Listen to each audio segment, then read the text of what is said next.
Menunggu waktu yang pasti.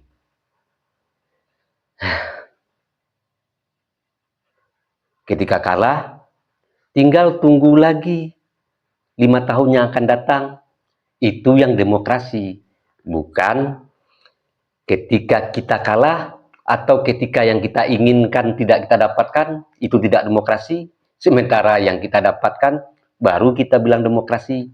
Tidak seperti begitu. Itu bukan demokrasi, tapi berbicara demokrasi. Dan menurut saya, pernyataan Saiful Mujani, pernyataannya bukanlah sebagai sekedar kritik, tapi karena arah narasinya perlu dipertanyakan. Dalam demokrasi, setiap orang berhak bicara. Seperti saya ini, rakyat biasa berhak juga bicara. Semua boleh mengkritik, tapi tidak semua cara dibenarkan. Kalau jalur konstitusi dianggap buntu, lalu solusi yang ditawarkan adalah tekanan di luar sistem, maka publik berhak bertanya, ini perjuangan demokrasi atau dorongan emosi yang dibungkus dengan narasi? Apa yang disampaikan Hasan Nasbi sederhana tapi dalam. Demokrasi itu bukanlah hanya soal menang, tapi juga soal siap kalah. Karena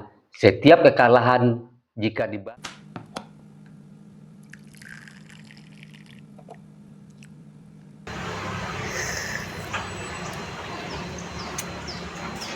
bagi sahabat yang mau sloki unik ini, sloki tengkorak, ya silahkan klik keranjangnya ya. Sahabat bagi perokok tahu persis rasanya ketika dia mau menyalakan rokok di pinggir pantai atau di tanah lapang. Itu pasti banyak angin, dan untuk merokok menyalakan koreknya pasti kesulitan, pasti padam oleh tiupan angin. Tapi semuanya tidak akan terjadi lagi jika korek kita ini kapasitas gasnya besar. Jika sahabat ingin korek seperti ini, cek di keranjang produk.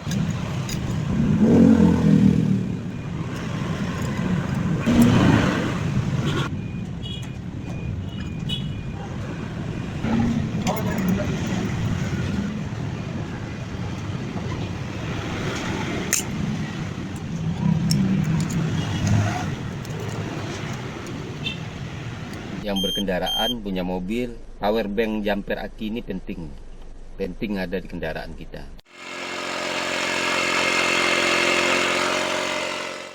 Nah sahabat, ini juga penting di mobil ini buat handsfree kita. Jadi ketika kita menyetir ada telepon masuk, kita nggak perlu pegang handphone, ya langsung jawab di sini.